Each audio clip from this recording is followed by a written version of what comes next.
ลูกลาวหลานลาวเอาครับ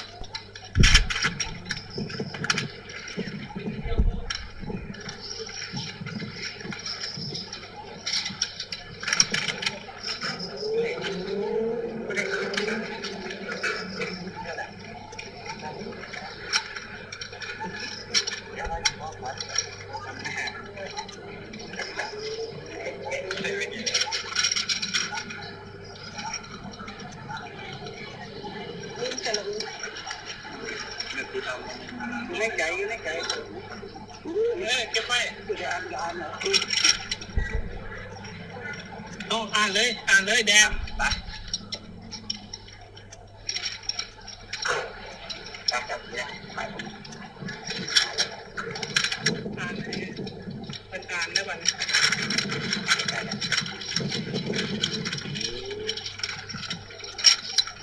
สบายดีพ่อแม่พี่น้อง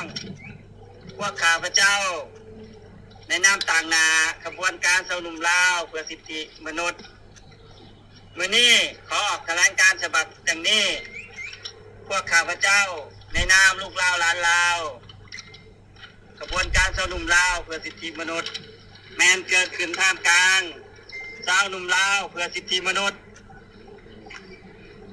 แมนเกิดขึ้นท่ามกลางความริบห้องต้องการสิทธิเสรีภาพอยู่ในประเทศลาวนับตั้งแต่ได้เปลี่ยนการเมืองการปกครองในปี 1975 เป็นต้นมาประชาชนลาวแม้นบ่มีสิทธิ์บ่มีเสียงใดๆทั้งสิ้นโดยภายใต้กฎเหล็กของรัฐบาลเผด็จการ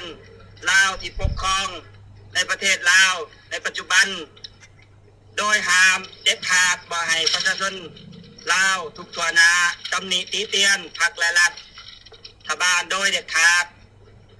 โดยกดขี่ขูดรีดชีวิตการเป็นอยู่ของประชาชนลาวอย่างแสนสาหัส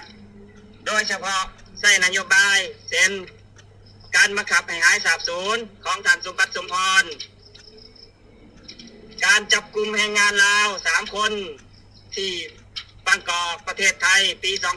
2015 ที่ได้เรียกห้องยื่นหนังสืออยู่หน้าสถานทูตลาวและประชาชนอีกหลายกรณีที่วิพากษ์วิจารณ์นโยบายของรัฐ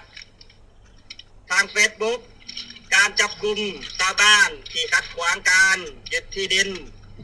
ชาวบ้านเพื่อให้ในทุนต่างชาติสัมปทาน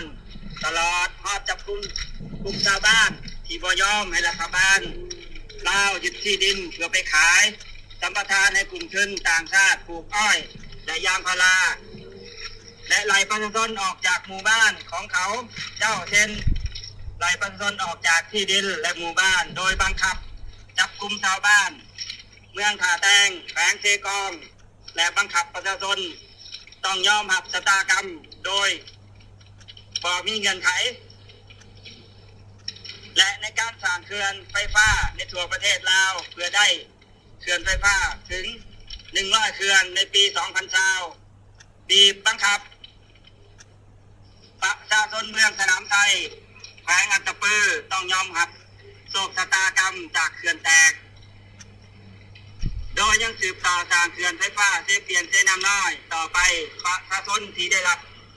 บผลกระทบจากโครงการเขื่อนไฟฟ้าน้ำเทิน2จำนวนหลายเมืองที่อยู่ต่างแขวงเขตแม่น้ำเซบังไฟแขวงขมวนและแขวงสวรรณเขตที่ได้รับผลกระทบสืบต่อเรื่อยมา